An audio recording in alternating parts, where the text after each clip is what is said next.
하나님 말씀 사사기 8장 3절부터 9절까지 말씀 보시겠습니다. 구약성경 374페이지입니다. 구약성경 374페이지 사사기 8장 3절부터 9절까지의 말씀 찾으셨으면 제가 봉독하겠습니다. 하나님이 미디안의 방백 오렙과 스웹을 너희 손에 넘겨주셨으니 내가 한 일이 어찌 능히 너희 한 것에 비교되겠느냐 하니라. 기드온이 이 말을 하매 그때에 그들의 노여움이 풀리니라.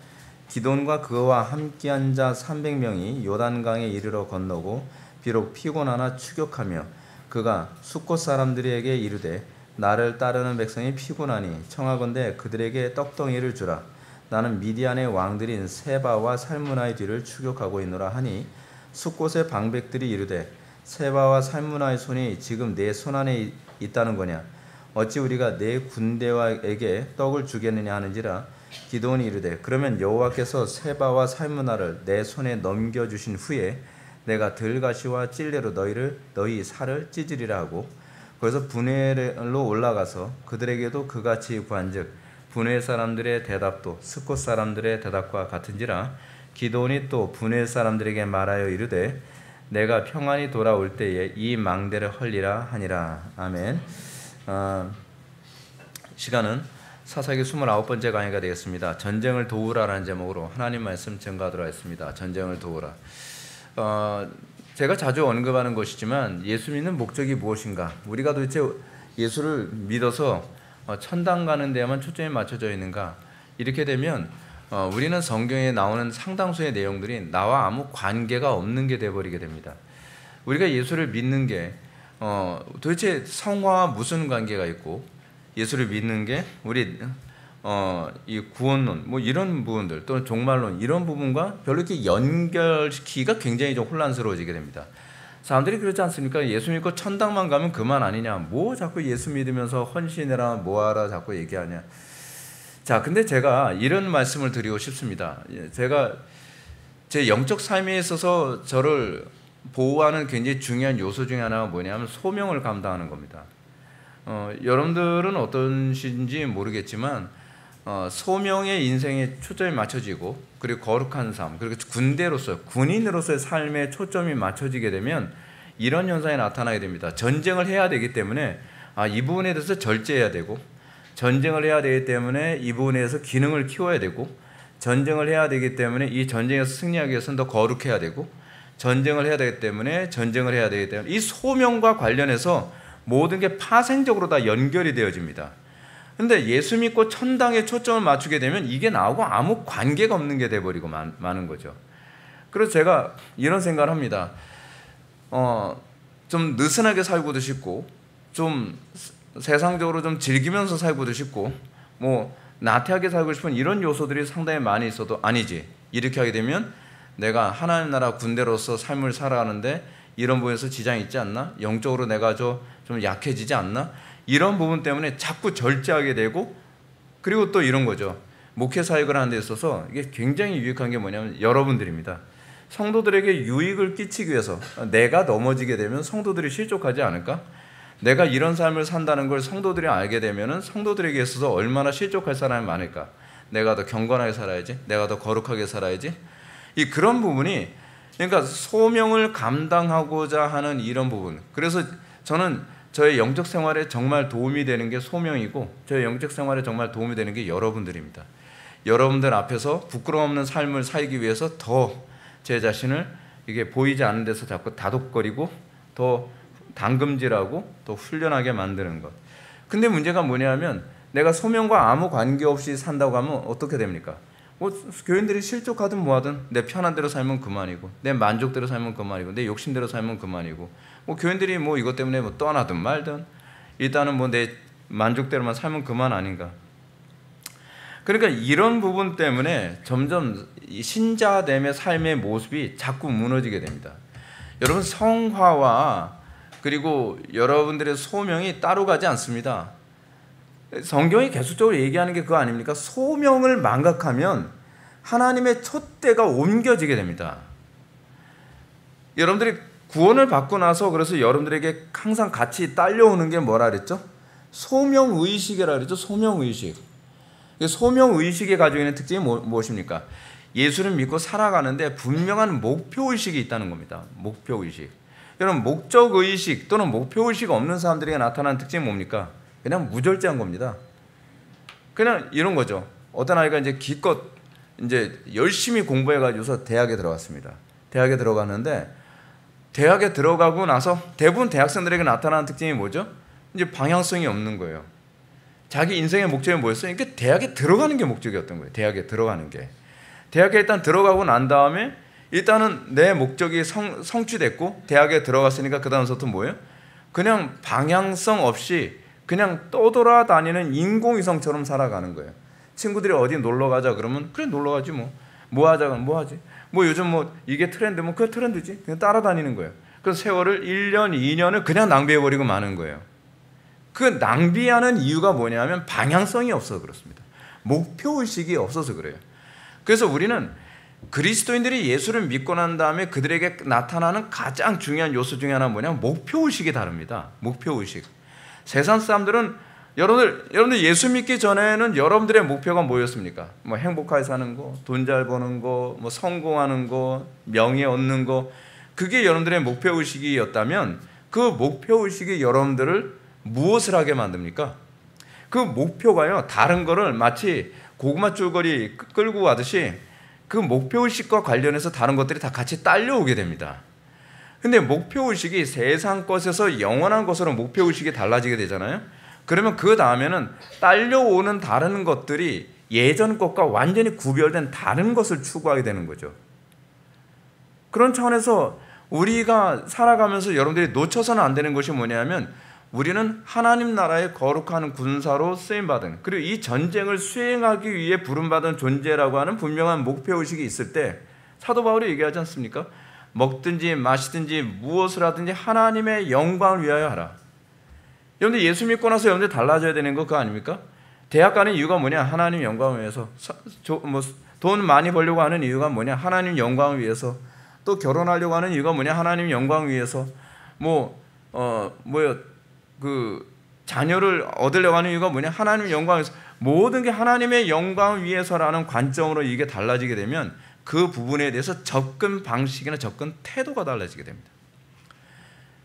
그러니까 예수를 믿는다는 사람이 불성실하게 살 수 없고, 예수 믿는다는 사람들이 자녀를 양육하는 데 있어서 그 안 믿는 사람들처럼 그렇게 무질서하게 양육할 수 없고, 예수를 믿는다는 사람이 직장생활에서 그렇게 살 수 없는 이유가 뭐냐면 목표의식이 달라졌기 때문에 그렇습니다. 목표의식이. 우리가 이 기드온이라고 하는 이 사람을 통해서 우리가 지금 계속 바라보고 있는 게 뭡니까?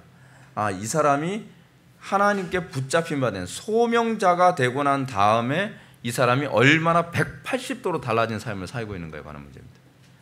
기드온이 하나님께 부름받기 전에, 기드온이 하나님으로부터 소명을 받기 전에 기드온의 삶이 어떻습니까? 진짜 찌질한 삶이었어요. 찌질한 삶. 뭐예요? 그냥 타작하는 것도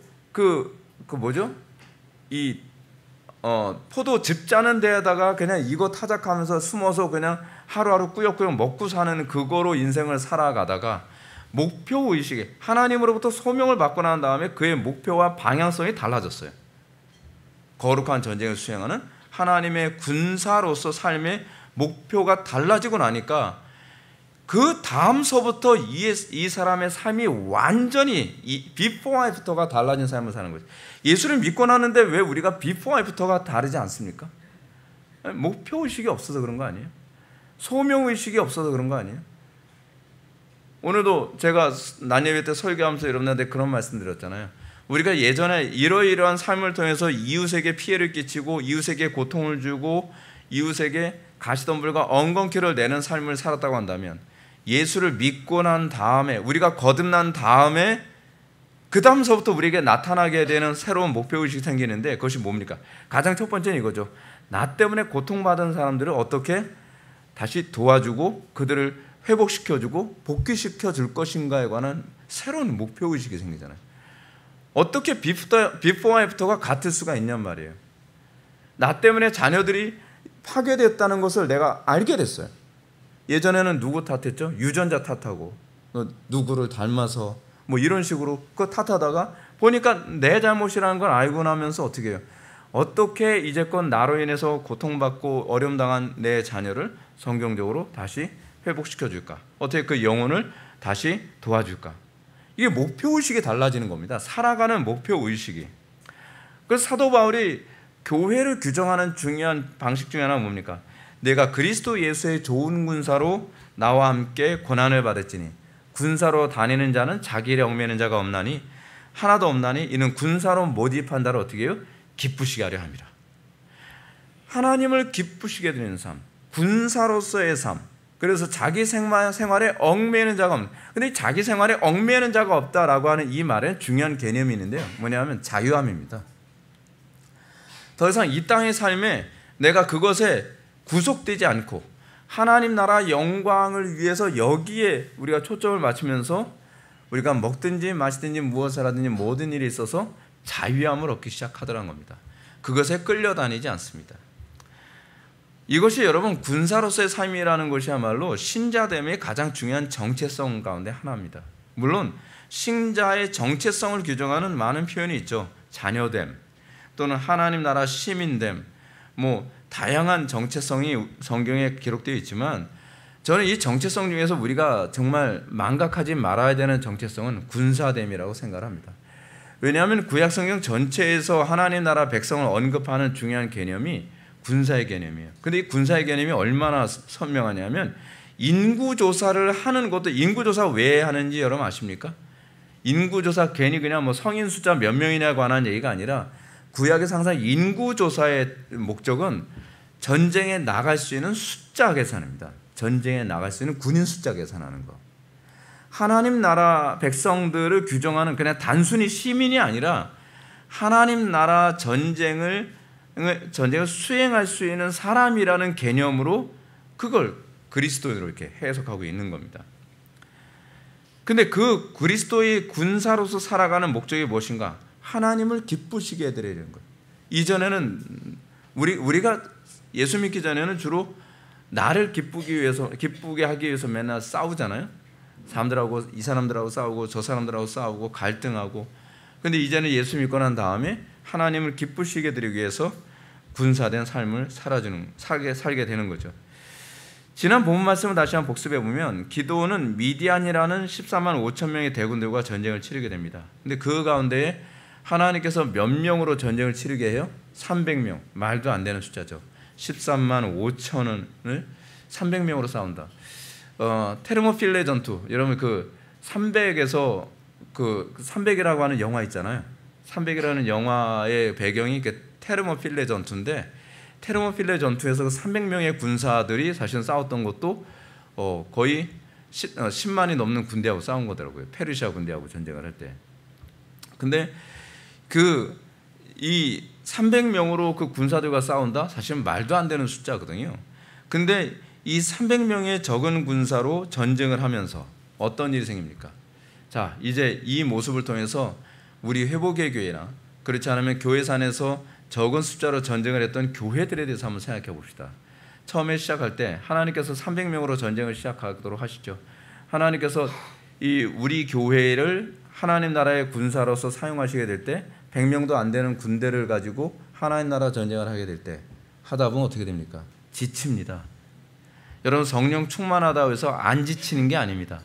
성령 충만해도요 지칩니다. 그래서 4절을 보게 되면 기드온과 그와 함께한 300명이 요단강가에 이르러 건너고 비록 피곤하나 추격하며.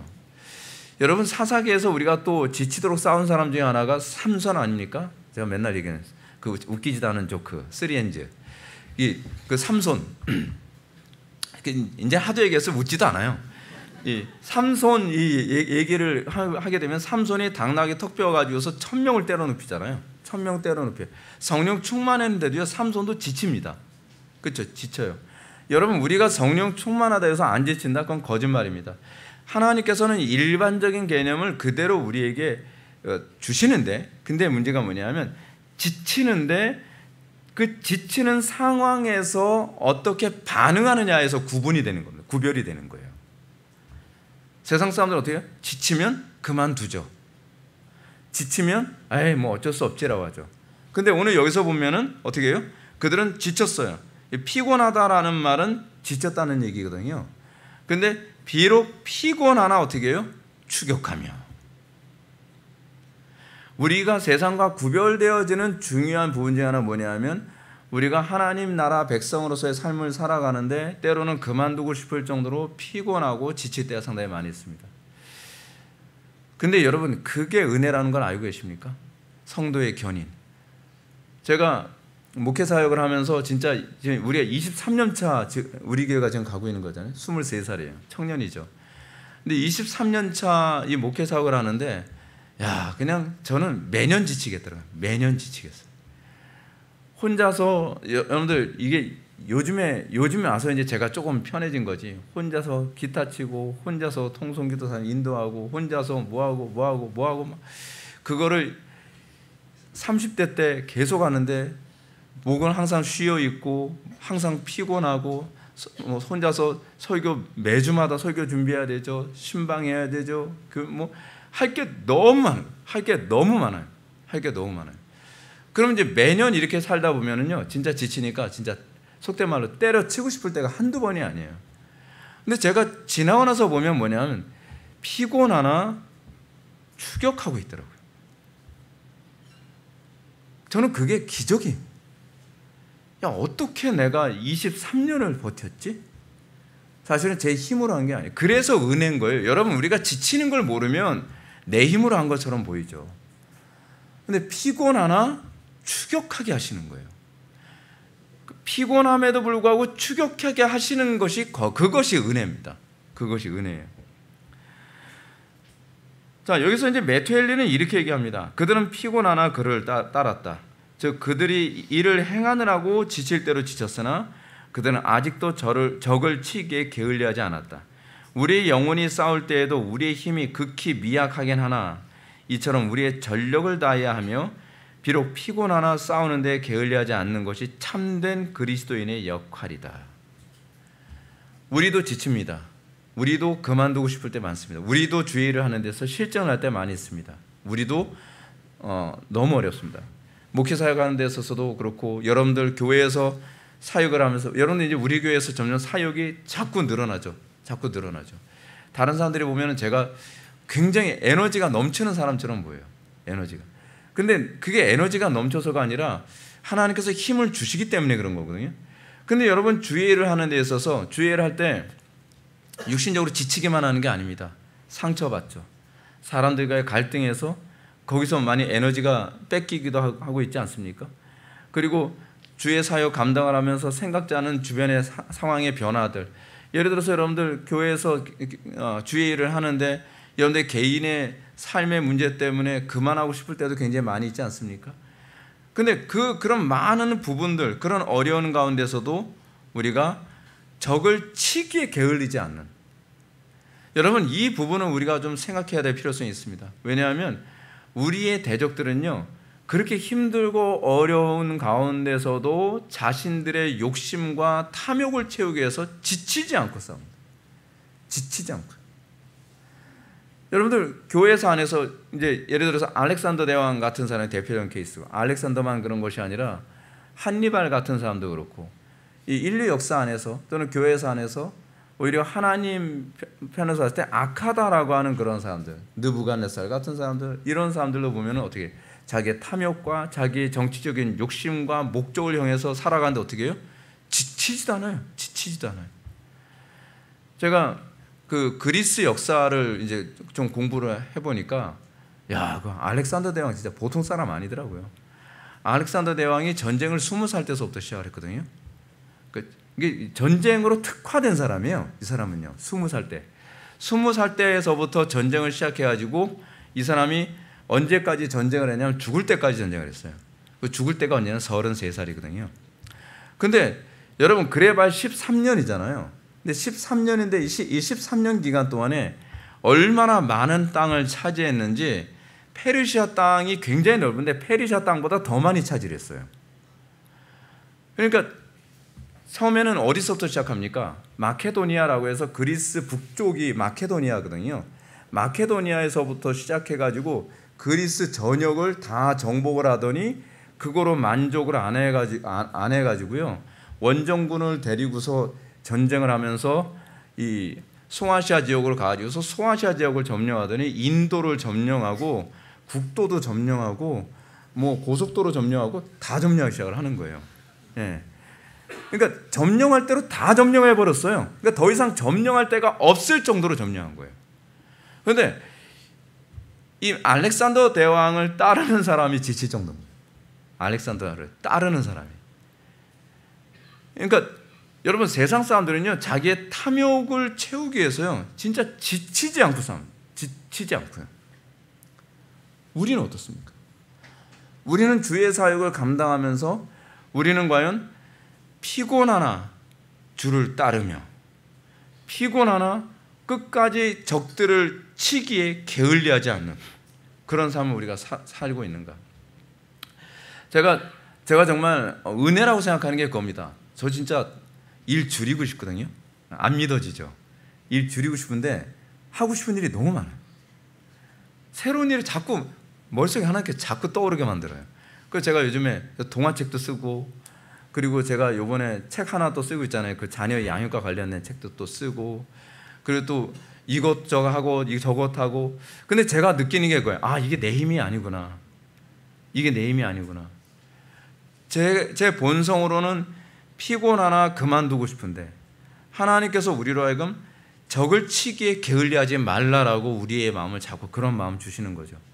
그래서 하나님 나라 지경을 넓히기 위해서 아 이것도 해야 되고 저것도 해야 되고 이것을 통해서 하나님께 영광 드러내고 싶고 이렇게 해서 어린 영혼들을 지키고 싶고 다음 세대를 보존해 주고 싶고 근데 그게 어디서 나오는가 했더니요 그게 사랑에서 나오는 것 같아요.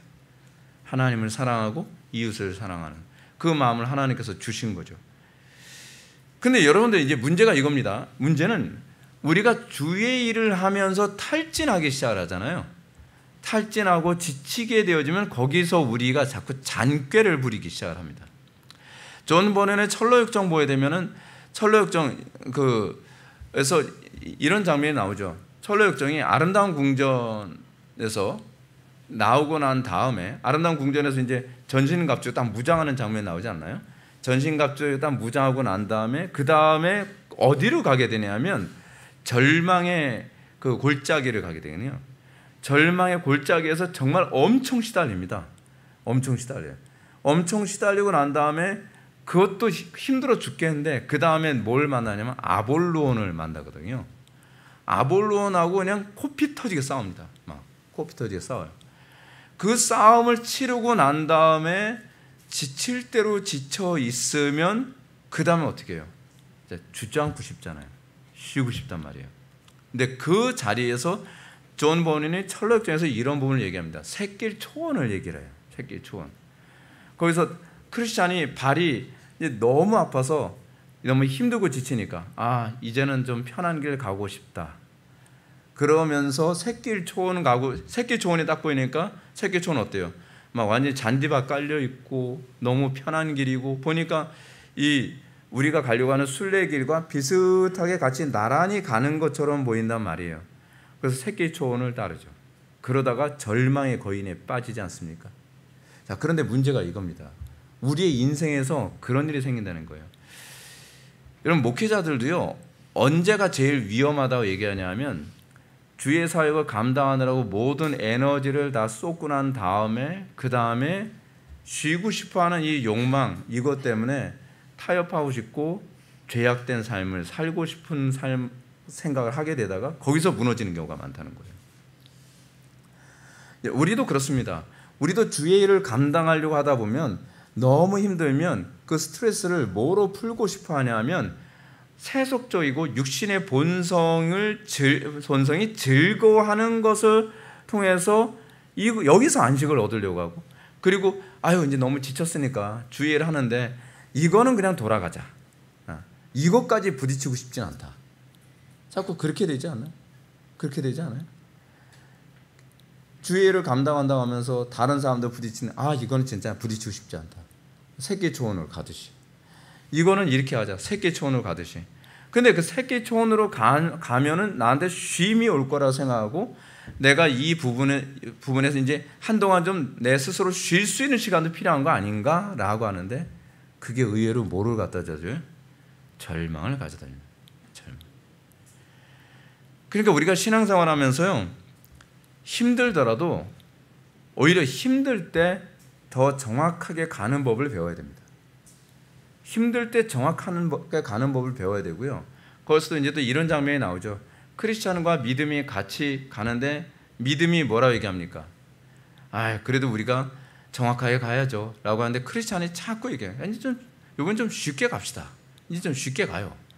그렇게 해서 크리스찬이 얘기하는 것에 믿음도 같이 갔다가 결국 믿음 거기서 같이 반 죽잖아요.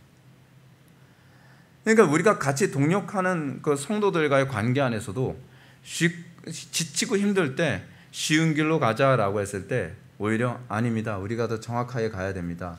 하나님께서 우리에게 주신 소명의 길을 잘 완수해야 됩니다. 이런 그 부분을 극복하는 법을 배워야만 합니다. 그 위기를 넘어서는 법을 배워야 됩니다.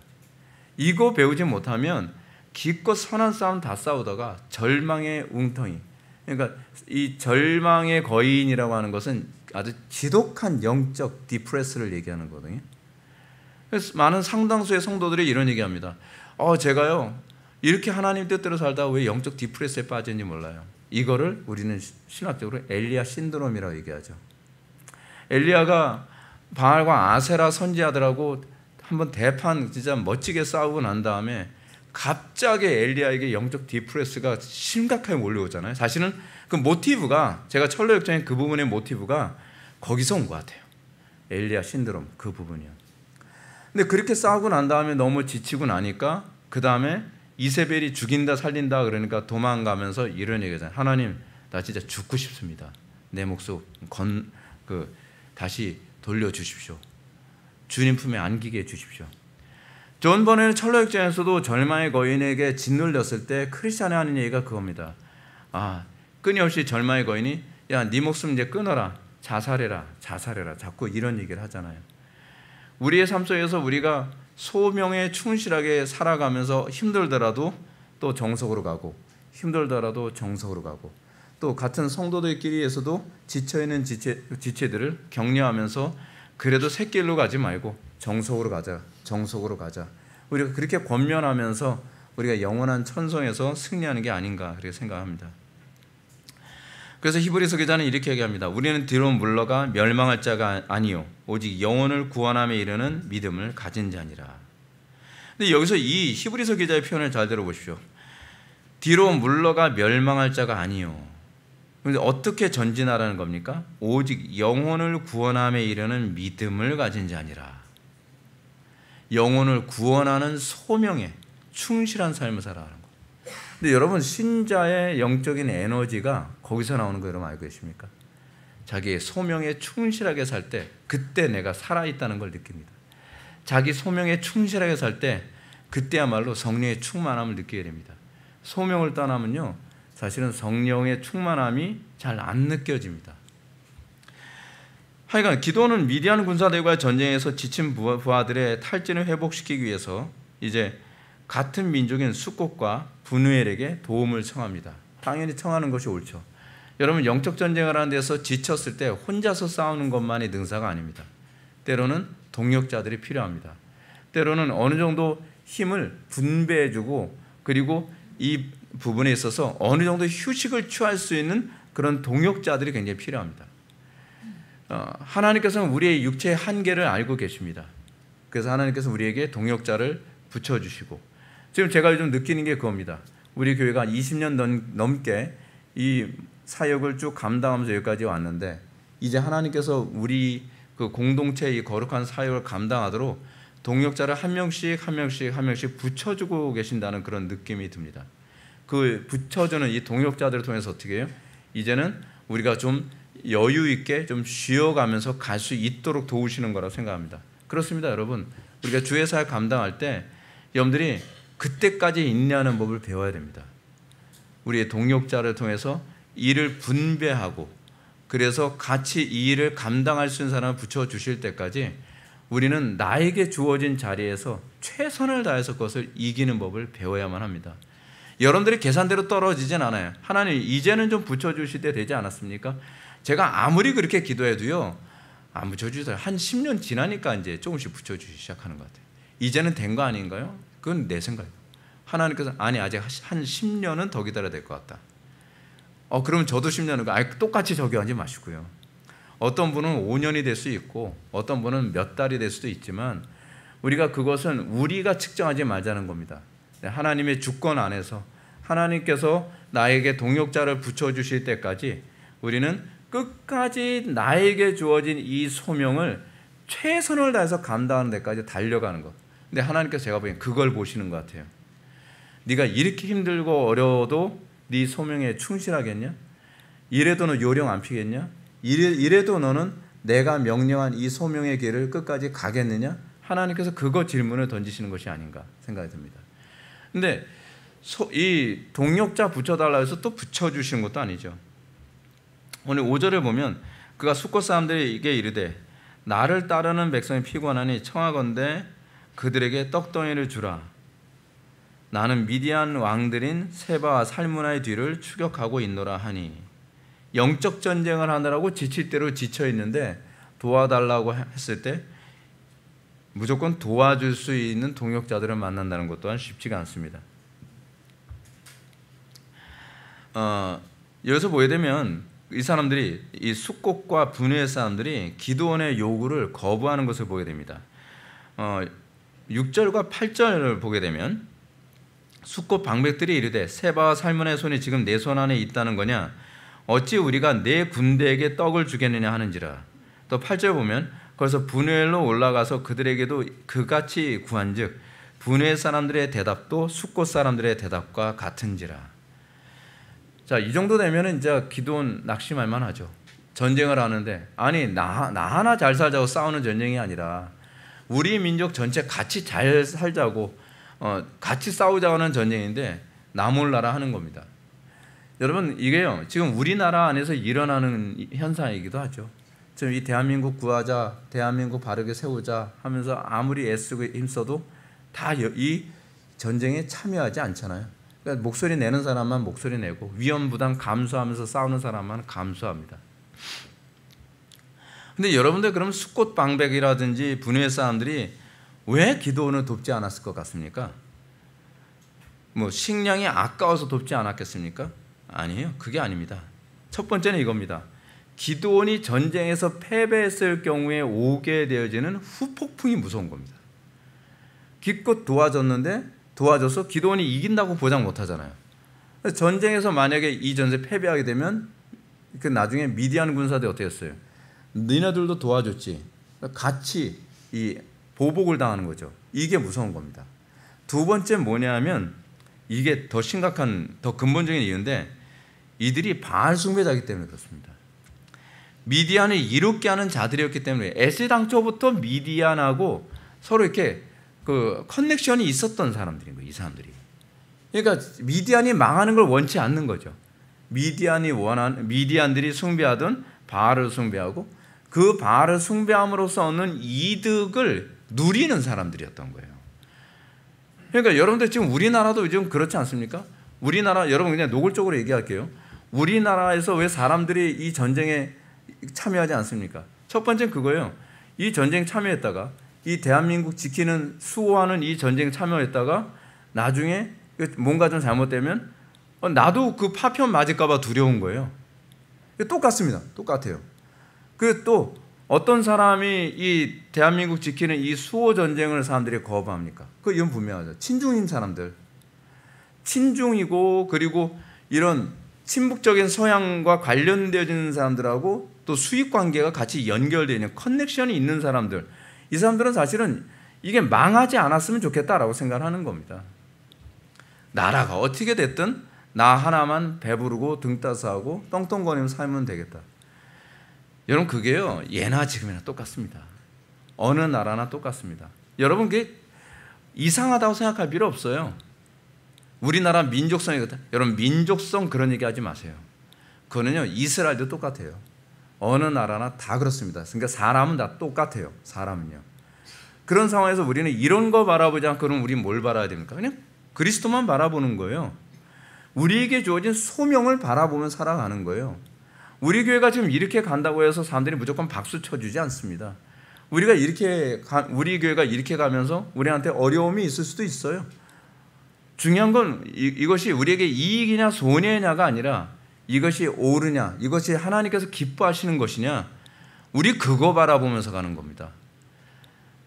지고 이기고는 하나님께 맡기는 거죠. 여러분, 저는 그렇습니다. 이 땅 살아가면서 소망이 있다면 그냥 부끄러움 없이 살다 가면 좋겠다. 그냥 하나님 말씀대로 진리대로 살다가 갈 수 있으면 좋겠다. 그것이 우리가 추구해야 되는 바가 아니겠습니까? 우리는 진화론자들이 아닙니다. 우리는 생존을 위해서 살아가는 사람들이 아닙니다. 생존을 위해서 살아가는, 소위 진화론이라고 하는 것은 소위 인간의 생존 욕구를 기반으로 해서 그것을 체계화하는 게 그 진화론 아닙니까? 그런데 하나님께서 우리를 창조하실 때 사람이란 존재는요, 본래 생존을 위해서 살라고 창조된 존재가 아니라 먹든지 마시든지 죽든지 살든지 하나님의 영광을 위해서 진리 위해서 살다가 가는 존재가 교회입니다.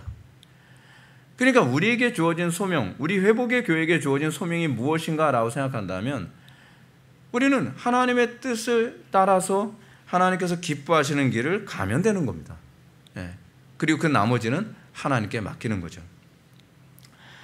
그래서 영적 전쟁에서 가장 큰 적이 뭡니까? 공동체 안에서 자기 형편만 바라보면서 헌신에 인색한 사람들입니다.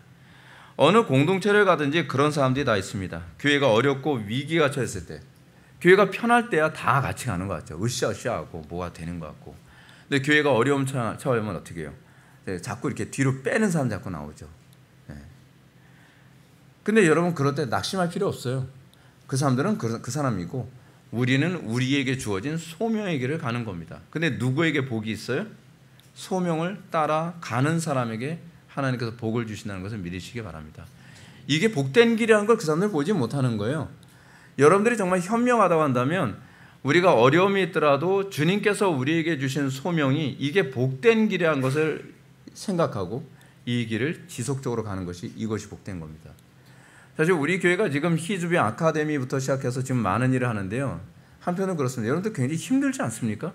여러분들 직장생활, 또 가정생활 나름대로 바쁘고 힘든데, 여러분 근데 이 사역을 통해서 여러분들이 뭘 얻습니까? 더 은혜가 충만해집니다. 하나님께 헌신하면서 여러분 성령 충만한 걸 경험하게 되고, 하나님께 헌신하면서 그 안에서 얻는 유익이 훨씬 큽니다. 근데 이걸 포기하겠다고요? 이 유익을 포기한다고요? 그건 잘 몰라서 그런 거죠. 이건 포기할 부분이 아닙니다. 물론 세상적으로 봤을 때 피곤하죠. 근데 지나고 나서 보면 이것이 얼마나 큰 복이었는지 그때 알게 됩니다. 저도 제가 부교육자 생활을 하면서 진짜 지치도록 사역을 했는데요. 욕도 많이 먹고 진짜 사람들한테 매맞아 죽을 뻔도 하고 거의 막 협박당하고 막 그랬으니까요. 근데 그때는 빨리 때려쳤으면 좋겠다. 너무 힘들다. 너무 힘들다. 근데 지나고 나서 보면 다 간증거리고, 지나고 나서 보면 그게 다 추억이고, 지나고 나서 보면은 그게 은혜였다는 것을 알게 됩니다. 그래서 제가 우리 애들한테도 이제 제 옛날 얘기 간증을 많이 얘기해 주는데 애들이 굉장히 재밌어요. 그래서 아빠 같은 에피소드 많은 사람 참 별로 없을 것 같다. 애들이 그래요. 제가 생각해도 저처럼 에피소드가 많은 사람들이 별로 없을 것 같아요. 근데 그 에피소드들이 다 뭐냐면 하나님과 동행한 추억이거든요. 그러니까 저는 여러분들이 그런 추억으로 가득한 인생이 됐으면 좋겠어요. 그냥 가는 곳마다 하나님께서 함께 하심으로 추억이 만들어지는 것, 하나님과 함께하는 추억. 그 제가 요번에도 여러분들 수련회 보면서 느끼셨겠지만, 여러분 수련회요, 제가 진짜 거의 25번 이상은 제가 수련회 제가 인도했을 것 같거든요. 근데 한 번도 실패한 적이 없습니다. 한 번 실패한 적이 있었던 것 같다.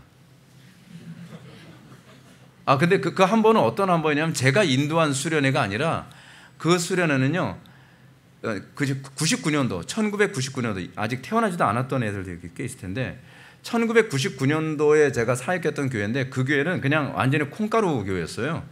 콩가루 교회인데다가 교인들이 목회자 우습게 여기기를 진짜 원숭이 우습게 여기듯 해요. 그리고 예배 끝나고 나서 뭐가 마음에 안 들었는지 장로님이 전도사님 멱살 붙잡고 야 이 새끼야 뭐하고 막 그러는 그런 교회였거든요. 그러니까 그 교회 학생부는 제가 아무리 어떤 얘기를 해줘도 이게 소용이 없는 게, 얘네들이 예배 시간에 은혜를 받고 집으로 돌아가면 부모님이 다 원상복귀를 시켜주세요. 계속. 그러니까 이번 전사님이 그렇게 가르치시는데요. 야 정신 차려 자식아. 그 전사님이 맨날 하는 얘기가 그런 얘기야. 그렇게 안 돼. 인생이 그렇게 되지 않아. 네. 그럼 도움이 애가 눈빛이 더 강팍해져서 와요. 그 싸움을 1년을 했어요. 얘네들하고요.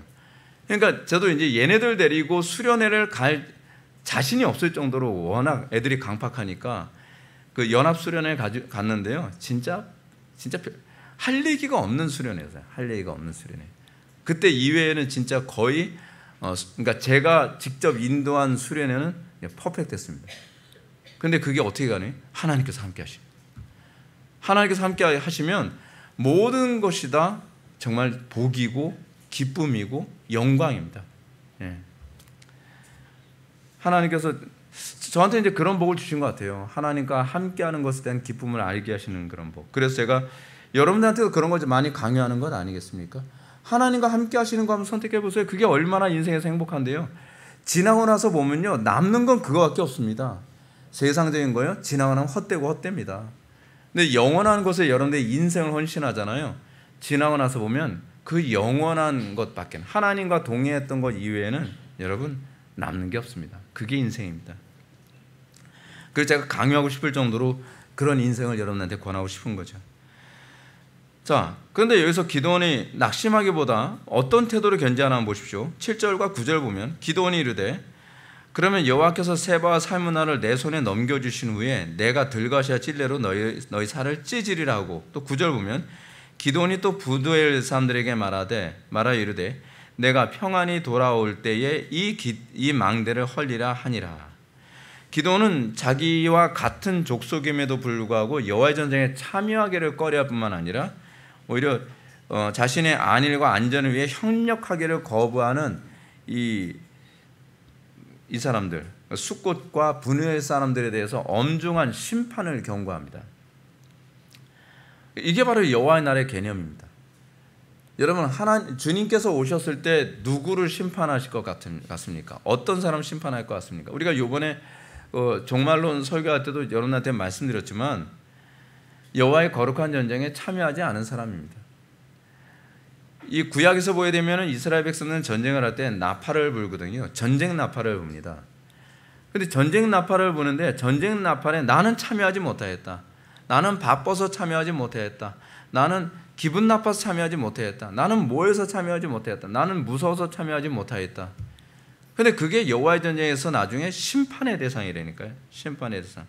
실제로 기드온은 세마와 살무네를요 300명의 용사들을 이끌고 미디안 잔류 군사를 다 격파하고요, 세바와 살무나를 사로잡습니다. 그리고 기드온은 숫곳과 부두엘 사람들을 다 도륙합니다. 16절과 17절 다시 보십시오. 그 성읍 장로들을 붙잡아 들가시와 찔레로 숫곳 사람들을 징벌하고 문우의 망대를 헐며 그 성읍 사람들을 죽이니라. 마지막 심판 때의 모습이 이겁니다. 이럴 거예요. 하나님께서 거룩한 전쟁을 선포하시고, 그리고 여러분 지금 대한민국뿐만 아니라 전 세계가 어떻습니까? 완전히 영적 전쟁 아닙니까?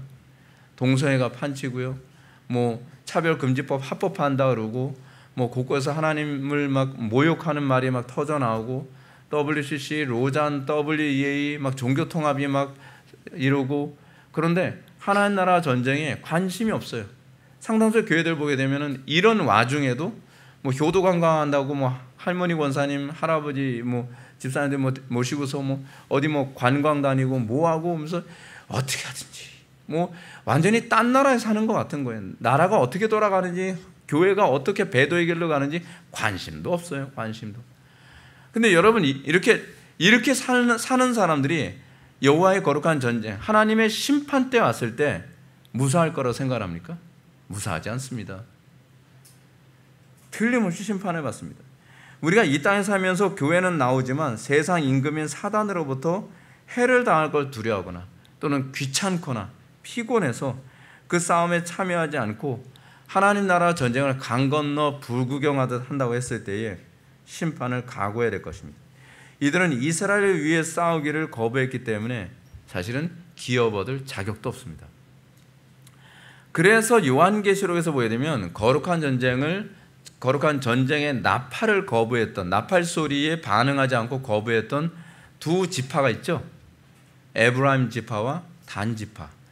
요한계시록 7장 4절부터 8절을 보게 되면 하나님 나라의 기업을 얻는 12지파의 목록이 쭉 나옵니다. 쭉 나와요.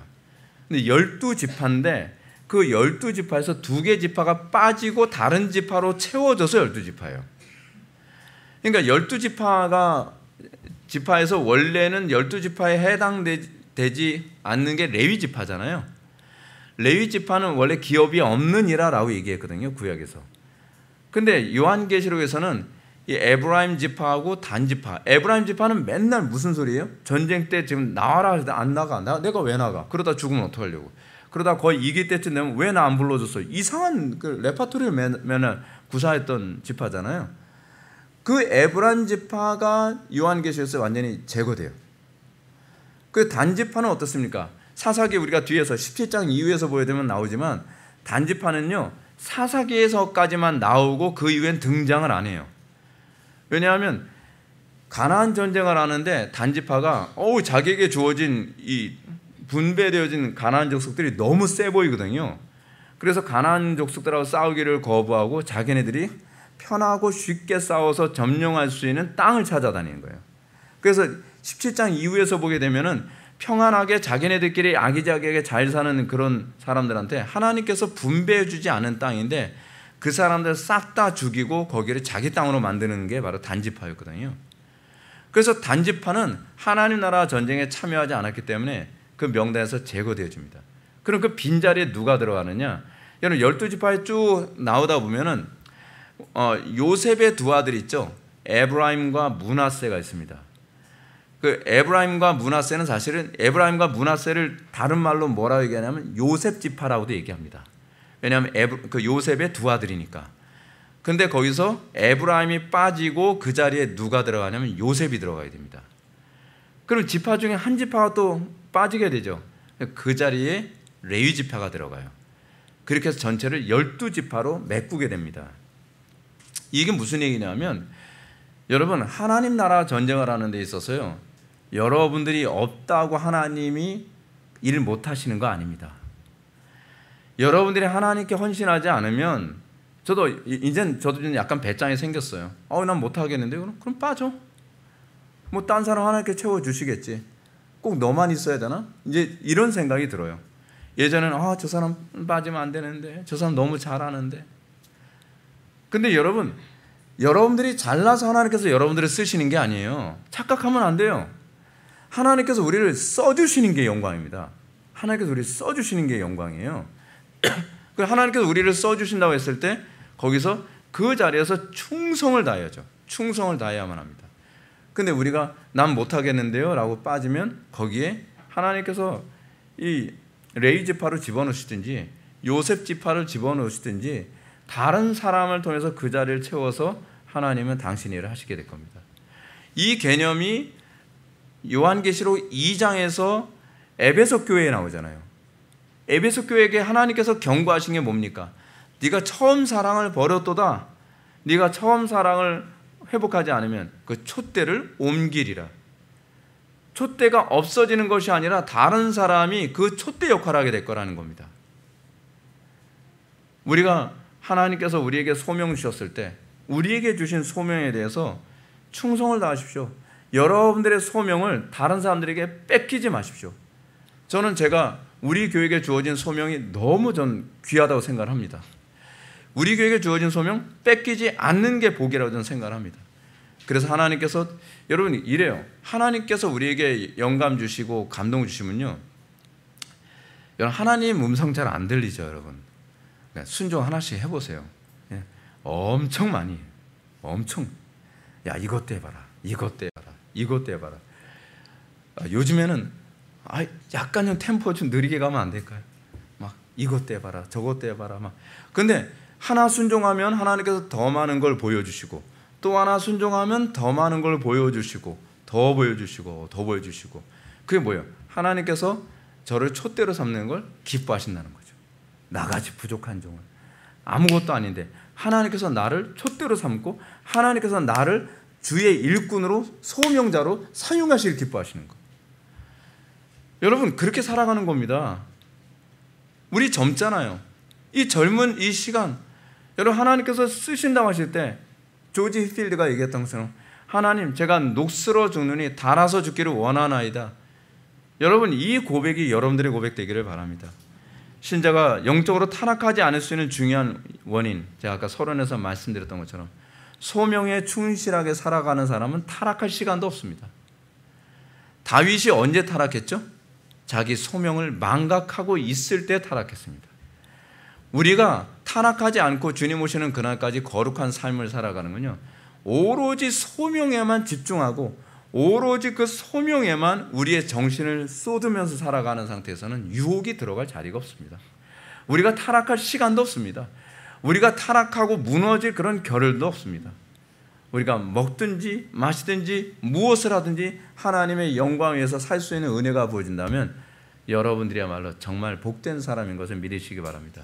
기도하시겠습니다. 사랑이 많으신 하나님, 우리가 기도원을 통해서 소명을 따라 사는 사람의 이 복과 유익이 무엇인지를 알게 하여 주심을 감사드립니다. 우리의 마음이 항상 이 소명에 끌리게 하여 주시고, 조지 필드가 얘기했던 것처럼, 하나님, 제가 주의 일을 감당하는데 지쳤습니다. 그러나 실증나진 않습니다 라고 고백할 수 있는 그 믿음이 우리에게 주어지기를 원합니다. 우리로 하여금 성령을 항상 충만하게 하여 주시고, 우리가 주의 사역에 실증내지 않게 하여 주시며, 우리가 그 사역의 감당함으로 우리가 거룩함을 보존하는 그 은택이 우리에게서 떠나지 않게 하여 주옵소서. 예수님의 거룩하신 이름으로 기도올옵나이다. 아멘.